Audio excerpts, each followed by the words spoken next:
نحمده ونصلي ونسلم على رسوله الكريم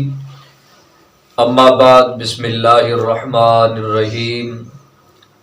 قال النبي صلى الله عليه وآله وسلم المؤمن مرآة المؤمن او كما قال النبي صلى الله عليه وسلم۔ ناظرین کرام، حضور نبی کریم علیہ الصلاۃ والتسلیم نے ارشاد فرمایا المؤمن مرآۃ المؤمن، کہ مومن دوسرے مومن کے لیے آئینہ ہے۔ ناظرین کرام، یہ حدیث اگرچہ بالکل چھوٹی سی ہے، 3 الفاظ کا مجموعہ ہے، لیکن یہ اپنے معنی کی وسعت کے اعتبار سے اپنے اندر ایک سمندر رکھتی ہے۔ اس حدیث پاک کے اندر ایک مومن کو دوسرے مومن کے لیے آئینہ قرار دیا گیا ہے۔ اس کا مطلب یہ ہو سکتا ہے کہ جس طرح انسان آئینے کے سامنے جاتا ہے تو اس کے اندر انسان کو وہ کچھ نظر آتا ہے جو انسان اپنے اندر اپنی آنکھوں سے نہیں دیکھ سکتا۔ انسان جب آئینے کے سامنے جاتا ہے تو آئینہ اس کو بتاتا ہے کہ تمہاری صورت کے اندر، تمہاری شکل کے اندر یہ خرابی ہے، تمہارے چہرے پر یہ داغ لگ گیا ہے اور فلاں کمی آ گئی ہے۔ تو پھر جو انسان آئینہ دیکھ رہا ہوتا ہے وہ اپنے اندر کمی، کوتاہی اور اپنے چہرے پر، اپنے جسم پر لگے داغ کو دیکھ کر فوراً اس کے اصلاح کی طرف دوڑ پڑتا ہے۔ جب اسے معلوم ہو جاتا ہے، آئینہ بتا دیتا ہے کہ اس کی شکل کے اندر داغ لگ گیا ہے، کوئی کمی آ گئی ہے، کوئی غلطی ہو گئی ہے اس کی صورت شکل کے اندر، وہ آئینے میں دیکھ کر پھر اس داغ کو مٹانے کی کوشش میں لگ جاتا ہے، اس کمی اور کوتاہی کو ختم کرنے کی کوشش میں لگ جاتا ہے۔ بالکل اسی طرح حدیث پاک کے اندر ایک مومن کو دوسرے مومن کے لیے آئینہ قرار دیا گیا ہے کہ جس طرح انسان آئینے کے سامنے جاتا ہے تو آئینہ اس انسان کو اس کی شکل و صورت کے اندر کمی اور کوتاہی اور غلطی پر خبردار کرتا ہے۔ اسی طرح ایک مومن جب دوسرے مومن کے سامنے جاتا ہے تو چاہیے کہ بالکل دوسرا مومن آئینے کی طرح اپنے مومن بھائی کو اس کی غلطی بتائے، اس کی کمی اور کوتاہی کو واضح کرے اور اس کو بتا دے کہ اے میرے مسلمان بھائی، اے میرے مومن بھائی، تمہارے اندر یہ کمی پائی جا رہی ہے، یہ غلطی پائی جا رہی ہے، یہ کوتاہی پائی جا رہی ہے، اس کو درست کر لو، اس کی اصلاح کر لو۔ ناظرین کرام، اس حدیث پاک کے اندر غلطی بتانے والے کے لیے بھی سبق ہے اور جس کو بتائی جا رہی ہے اس کے لیے بھی سبق ہے۔ سب سے پہلا سبق تو جس کو غلطی بتائی جا رہی ہے اس کے لیے ہے، وہ یہ ہے کہ انسان جب آئینے کے سامنے جاتا ہے، جس طرح آئینہ اس کو غلطی بتاتا ہے،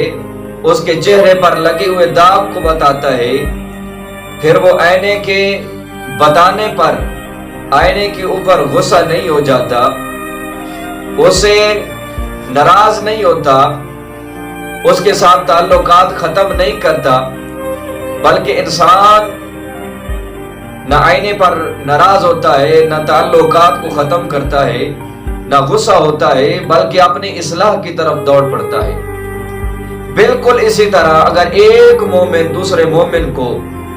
اس کے اندر پائی جانے والی غلطی بتائے، شکایت بتائے، تو وہ بتانے والے کے اوپر اس کو ناراض نہیں ہونا چاہیے، اس سے نفرت نہیں کرنی چاہیے، اس سے تعلقات کو ختم نہیں کرنا چاہیے، بلکہ جس طرح آئینہ دیکھ کر انسان اپنی اصلاح کی طرف اور اپنی درستگی کی طرف چل پڑتا ہے، اور پھر آئینے کا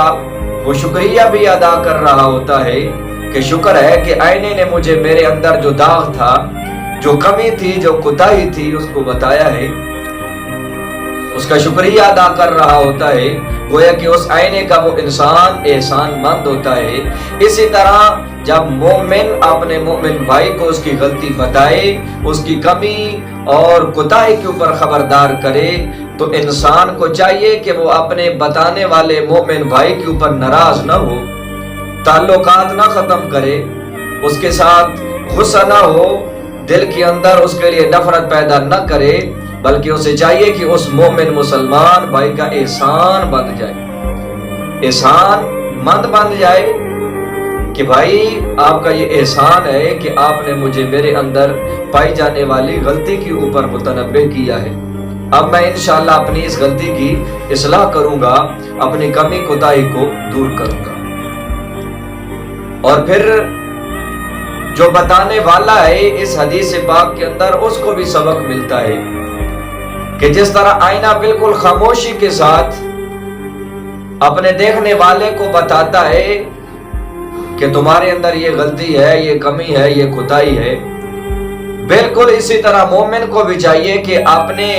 مومن بھائی کو جس تو وہ بتا رہا ہے کہ بھائی جان یہ آپ کے اندر غلطی ہے،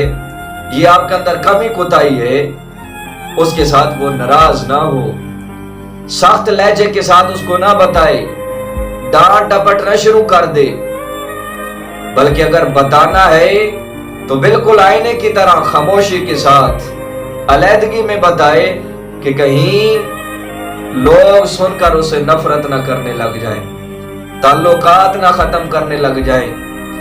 یہ بتانے والے کے لیے سبق ہے کہ بالکل آئینے کی طرح خاموشی کے ساتھ علیحدگی کے اندر تنہائی میں اپنے مومن مسلمان بھائی کو متنبہ کریں، اور پھر اگر ایک مرتبہ متنبہ کرنے کے ساتھ وہ اپنی غلطی کو دور نہیں کر سکتا، اپنی اصلاح نہیں کرتا یا اصلاح کرنے کی طرف آتا ہی نہیں ہے، تو پھر متنبہ کرنے والے کے لیے سبق یہ ہے کہ جس طرح انسان کے چہرے کے اندر اگر داغ ہو، غلطی ہو، کمی کوتاہی ہو، تو جب تک وہ آئینے کے سامنے جاتا رہے گا، آئینہ اسے بتاتا رہے گا۔ اسی طرح مومن کو بھی چاہیے کہ اگر ایک مرتبہ بتانے کے ساتھ مومن بھائی نے، مسلمان بھائی نے اپنی غلطی کو درست نہیں کیا، اپنی غلطی کی اصلاح نہیں کی، تو بار بار بتاتا رہے، بار بار بتاتا رہے، تاکہ وہ اپنی غلطی کی اصلاح کر لے، درستگی کی طرف چل پڑے۔ اور یہی انبیاء کرام علیہ السلام کا طریقہ ہے کہ وہ اپنی امت کو یا جس قوم کی طرف مبعوث کیے جاتے تھے، بار بار ان کو بتاتے رہتے تھے، اور وہ اس سے اکتا نہیں جاتے تھے، بلکہ اللہ رب العزت کی بارگاہ سے اپنی قوم کے لیے دعائے ہدایت بھی مانگتے رہتے تھے۔ بالکل مومن کو بھی اسی طرح کرنا چاہیے کہ ساتھ ساتھ وہ تنبیہ بھی کرتا رہے اور اپنے مومن بھائی کے لیے راہ ہدایت اور اللہ رب العزت کی بارگاہ سے ہدایت کو بھی طلب کرتا رہے۔ بڑی ایک اچھی مثال ہمیں ملتی ہے کہ حضرت سیدنا امام حسن مجتبی اور حضرت امام حسین رضی اللہ تعالیٰ عنہما غالباً دریا فرات کے کنارے پر چل رہے تھے، تو ایک آدمی کو دیکھا جو بڑے میاں تھے اور وہ وضو کر رہے تھے، لیکن انہوں نے وضو کے اندر کوئی غلطی کی۔ امام حسن اور حضرت امام حسین دیکھ رہے تھے اور اب بتانا چاہتے تھے کہ اس انسان کی غلطی ہے، لیکن انہوں نے جو طریقہ اختیار کیا ہے وہ طریقہ ایسا ہے کہ ان کو بتا بھی دیا ہے کہ غلطی ہے، اور اس طرح بتایا ہے کہ اس کے دل کے اندر، بڑے میاں کے دل کے اندر بتانے والے کے لیے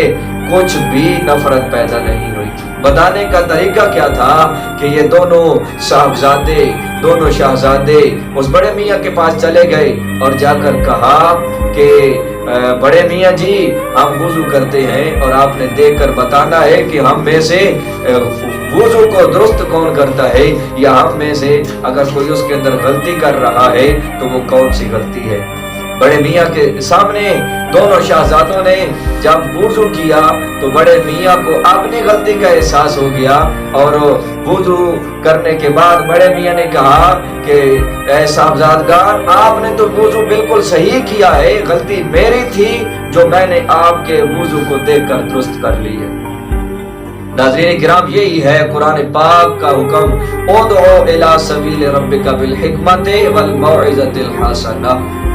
اگر کسی کو راہ ہدایت اور صراط مستقیم کی طرف بلانا ہے تو بالکل حکمت اور اچھی واعظ و نصیحت کے ساتھ بلانا چاہیے۔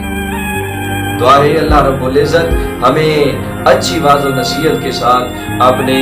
مسلمان بھائیوں کو دعوت اللہ دینے کی توفیق نصیب فرمائے، اور اللہ رب العزت ہم سب کو عمل کرنے کی توفیق نصیب فرمائے۔ وآخر دعوانا ان الحمد للہ رب العالمین۔